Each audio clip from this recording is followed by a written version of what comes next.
a continuation of a product that we already have regionally. We have learned as we manufacture things. We've learned to improve. We've learned to create and expand our product base. The next product we have is an essential product that every person needs. From the moment of conception till the time of death, this is something that your body can't synthesize.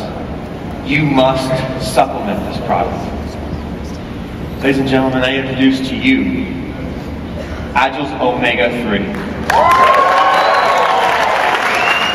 Fatty acids, or EFAs, are vital to the nervous system, skin, and cardiovascular system, and play a significant role in metabolism. Because the body does not naturally synthesize EFAs, we need some form of essential fatty acids in our daily diet to maintain optimal health. Omega-3 fatty acids are prevalent in most fish oils and some plant oils.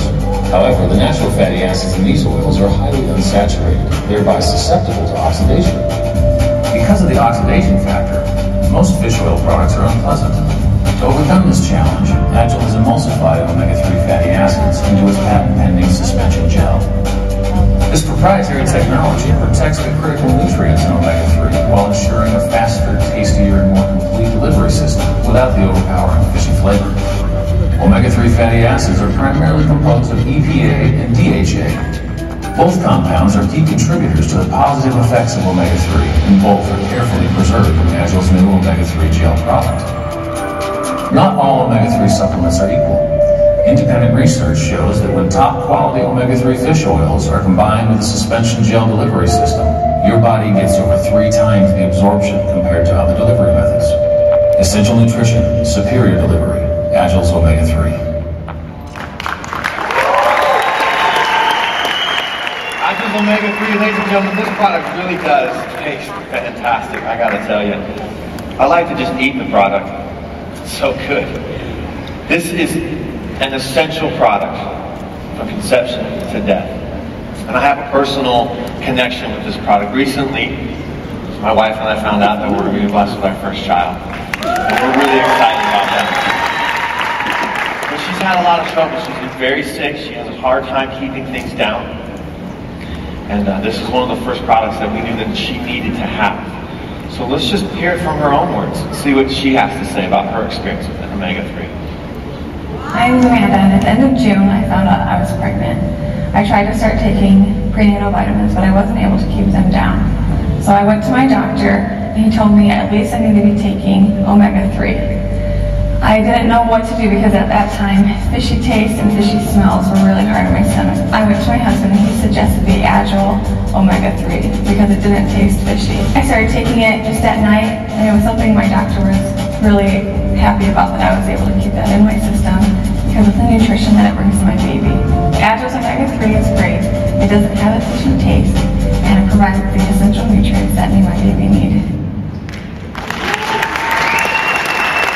Ladies and gentlemen, to teach you more about why this product is so amazing, what Omega-3s can do for you, let's welcome to the stage the newest member of our Scientific Advisory Council, Dr. Joseph Fiennes. Doctor?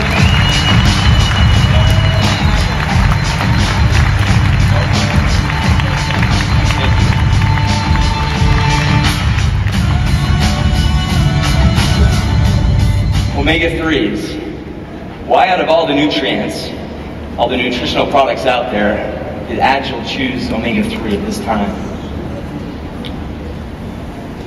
Why and what can Omega-3s do for you? These are 2 questions I'd like to answer for you by the end of my time here today.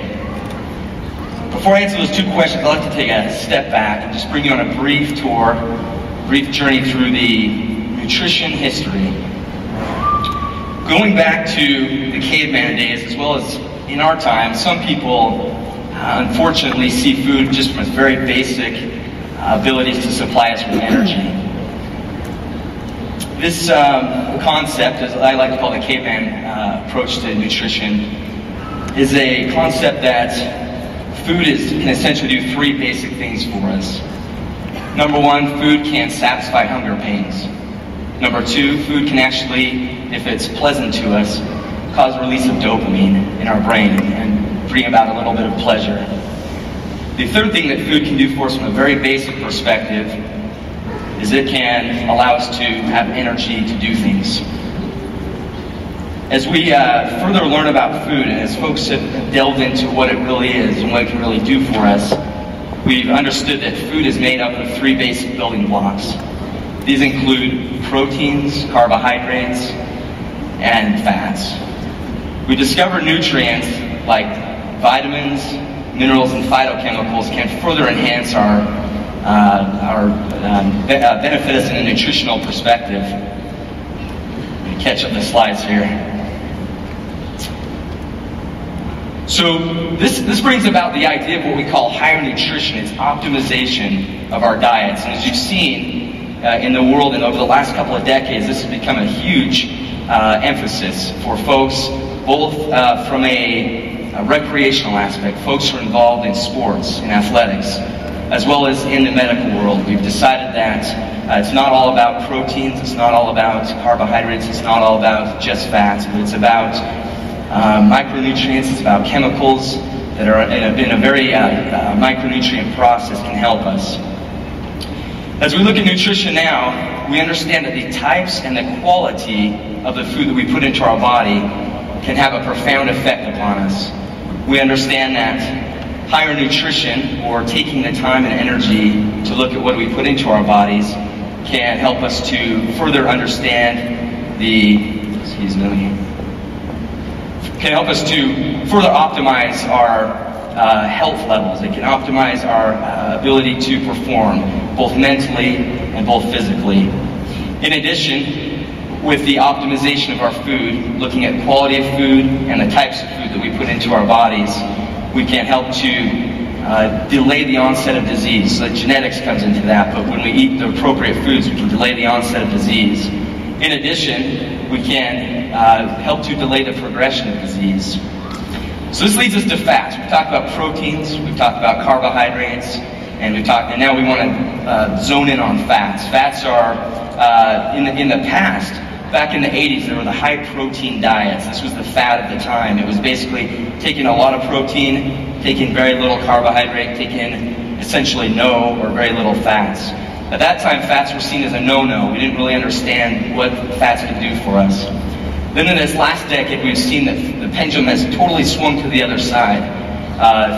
If anyone's familiar with the Atkins diet, I think many of us have heard of that, but the idea there was we could take in whatever fats we wanted, and that this would satisfy us to the point where we would actually take in overall less calories, and in addition, we would take in, we would lose weight and have a higher level of health.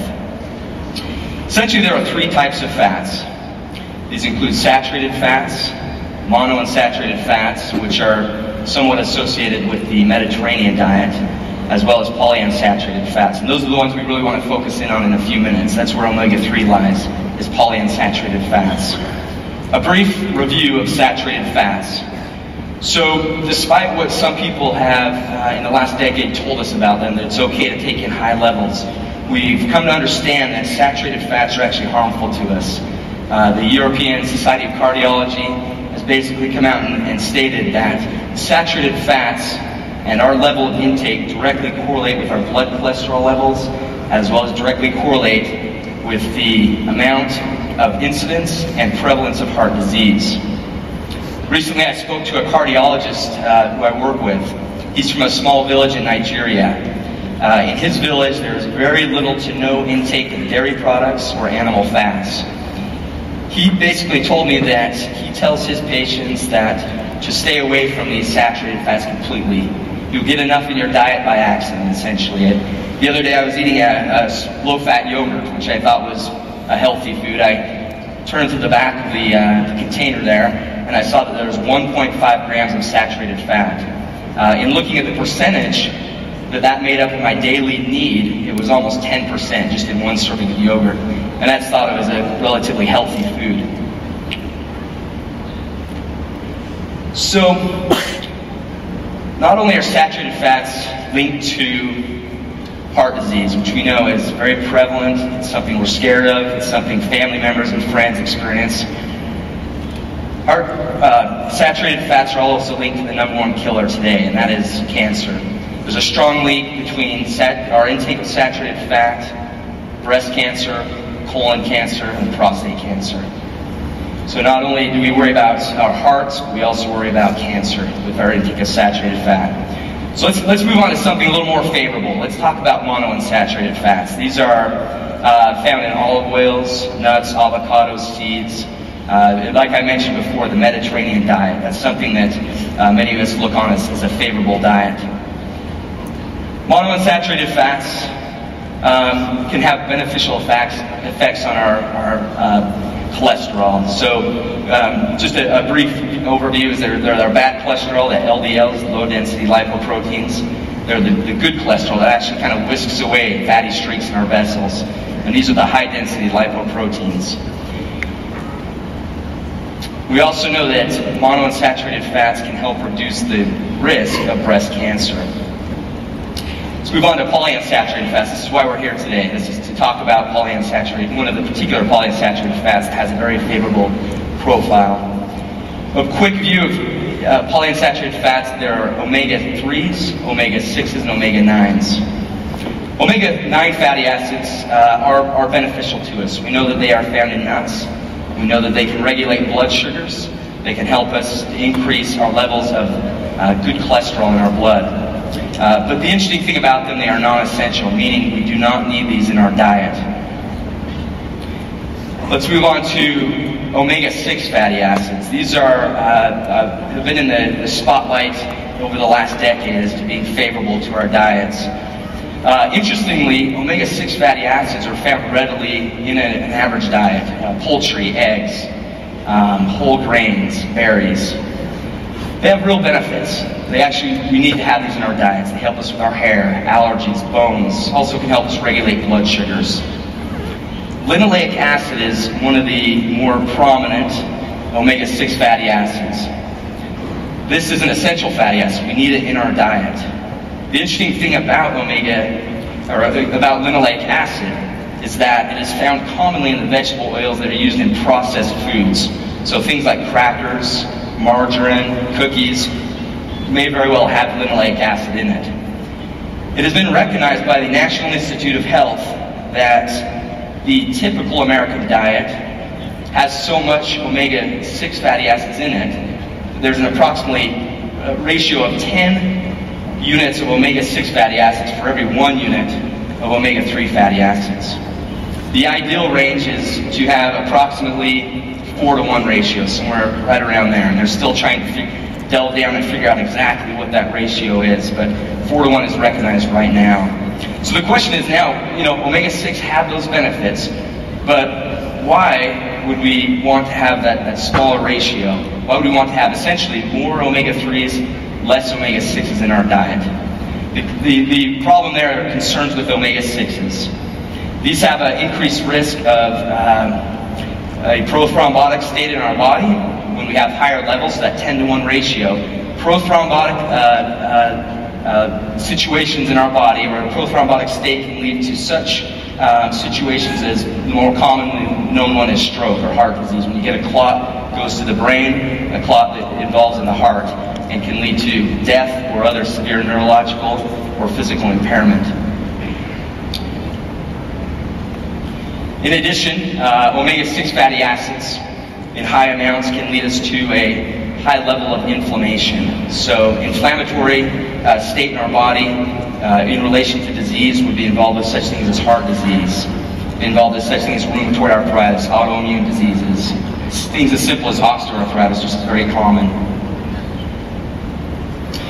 Too much omega-6 fatty acids can lead to specific diseases such as heart attack, arrhythmia, cancer, even mood disorders. So we actually have prescription medications that are used to block the pathways that these omega-3 fatty acids head down. These are used commonly today. Something as simple as ibuprofen, and we know that that's used for inflammatory conditions such as tendinitis or even something like osteoarthritis. So one concern with omega-6s and omega-3s is that omega-6 fatty acids compete for the same location within the cell membrane as the omega-3s. And because they're more prominent in our everyday diet, they're more likely to take that spot in that cell membrane. They have different jobs within the cells, and as we've shown, they can lead to a disease-type state where you get inflammation, where you get thrombosis. You also may have the cell signaling blood cells to constrict. When we have constriction of blood cells, that can lead to the issue with less blood flow getting to the cell, to key organs, and this means less nutrients, it means less oxygen, less red blood cells. In addition, that can mean the inefficiency of removing toxins from the key organs. So, this leads us to why we're here today, and this is omega-3. This is actually, I'll talk in a few minutes. Omega-3s is something that I've, back in around 2004, 2005, it caught my attention. And I've incorporated into my everyday diet, as well as I'm going to talk in a few minutes about my families. But omega-3 fatty acids consist of two of the main crown jewels of fatty acids, or fats in general. These include EPA, which is eicosapentaenoic acid, and DHA, docosahexaenoic acid. So we just call them EPA and DHA to make it simple. These fatty acids are available in certain and limited diet products, naturally, I should say. But just real quickly, I want to show you what how these are involved within the body. DHA makes up 20% of our brain.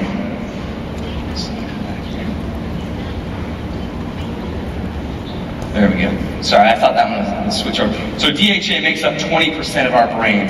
So you can imagine as an embryo develops, if a mother does not have that DHA available to her, you wonder what happens to the brain of that infant or that embryo. Secondly, DHA makes up 50% of our retina, so it's involved in vision. This is among many other organs. So omega-3 supplementation can also have a profound effect on cardiovascular disease. They've done several studies looking at individuals, particularly those with heart conditions, so those who have had heart attacks. They've shown there's a 47% reduction in the incidence of sudden death in those who have had a myocardial infarction. And this is well recognized by the American Institute of Heart Health. There's also a reduction in overall cardiovascular events in those who have had heart disease. In addition, it can reduce the incidence of heart attack or repeat heart attack. The evidence for this is strongest in supplements of fish oil or fish oil itself. So it can be derived from a natural fish or more easily from a supplement on a day-to-day basis. And that's something we actually see commonly now today in the medical field among cardiologists, among internal medicine doctors. They're now commonly prescribing omega-3s for their patients. And there's even now a prescription form of omega-3s. In addition to helping with cardiovascular disease in those patients who are already recognized as having cardiovascular disease, omega-3s can help us to regulate our heart rate. They can help us to regulate blood flow, blood pressures, can help reduce triglycerides, which are some of the fats in our blood that cause adverse effects. We also recognize that omega-3s can help reduce cardiovascular risk factors. So these can reduce plaque buildup in patients who have had heart conditions or have had procedures. In addition, they can improve the exercise capacity in patients who have cardiovascular events. I have a strong family history of cardiovascular disease. I never met my father's father.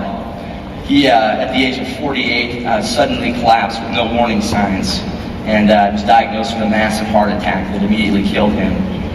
My father, at the age of 59, was diagnosed with heart disease. He underwent coronary angioplasty, and he's been battling heart disease for the last 11 years. He's had to work on losing weight. He's had to work on really changing his diet. And it's been interesting to watch the battle that he's fought, and he's been able to fight it. So this, for myself, from a somewhat of a selfish standpoint, it makes me realize that my dietary intake, as well as the way I live my life, could greatly affect personally how long I live, as well as the quality of my life. In addition, those who depend on me, my wife, my son, if I were to have a heart attack, again, like my grandfather at the age of 48, that would be a difficult thing to go through. So there are modifiable and unmodifiable risk factors. Unmodifiable are age, our gender, so unfortunately men we're in a worse state than the women, and also family history. Modifiable risk factors include blood pressure, our cholesterol levels, and our diet. So now this brings us to omega-3 fatty acids and some of the other things that how they benefit us. One of those is they have an anti-inflammatory property. We saw omega-6s, pro-inflammatory if taken in too high amounts. Omega-3s, they have the benefit of decreasing inflammation. In fact, my friend had knee surgery by a renowned surgeon who's done surgeries on several high elite athletes. And the surgeon actually took the time to tell him and prescribe omega-3 fatty acids for him after his surgery. There are several other benefits of omega-3 fatty acids that are now being studied and are yet to be definitively proven, but some people use the omega-3 fatty acids for those reasons. Now, here's the wonderful benefit of omega-3 fatty acids, is that we've talked about all these other fats, saturated fat. Specifically, we talked about omega-6 fatty acids and the harmful byproducts of these and how they can adversely affect us despite the benefits that they have. But omega-3 fatty acids, according to the National Institute of Health of the United States, has basically said we cannot recognize any long-term detrimental effects. So really the effects that the adverse effects that omega-3 fatty acids have are minor, and those basically include a fishy taste. So if you've ever tried a capsule before or eaten fish that was a little gamey, you get that taste that's there. So secondly, the other minor issue is that there can be a gastrointestinal issue, and that's usually dose related, so you can always cut back on your dose. So the question I brought up earlier, why the Agel Omega-3? And this is what I think is unique about this product that they're bringing forward. The one amazing thing about it is that so if you've ever tried the capsule and you've experienced that, you've had the taste, you've had some of that reflux, etc. With the Agel Omega-3, this product, let me catch this slide up here, excuse me.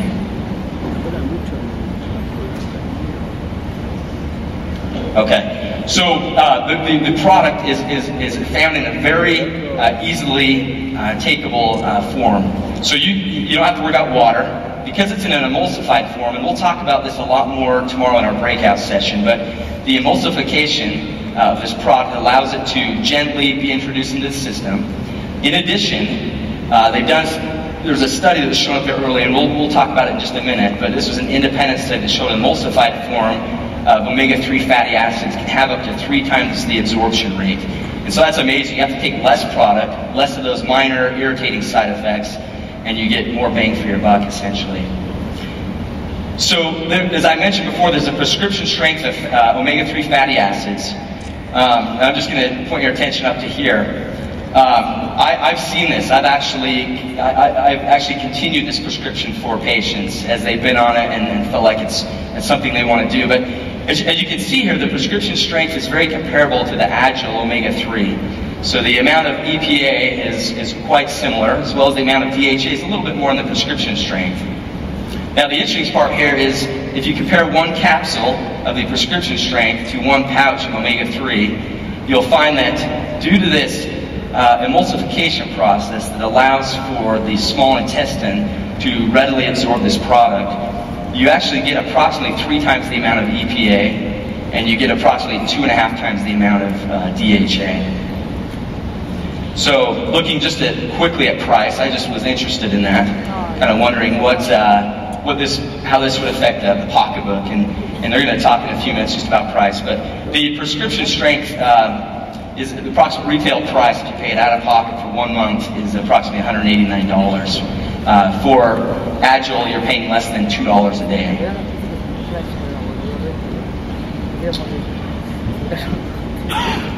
So, just to remind you some of the benefits of this product, there's up to three times the amount of absorption. It's an inexpensive product. It's very easy to use. You can bring it with you throughout the day at any point. And I've tried several packets as they were producing it, and it actually has a very pleasant, actually good taste. So it's something you enjoy, maybe even look forward to.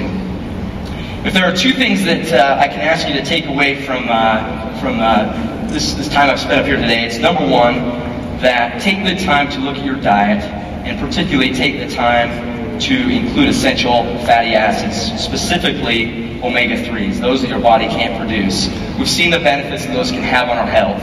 We've seen that they can help us prevent disease, it can help us slow the progression of disease. And secondly, the most effective way to do this is through Agel Omega-3.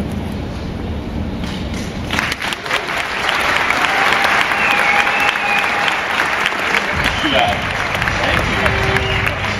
Now, doctor,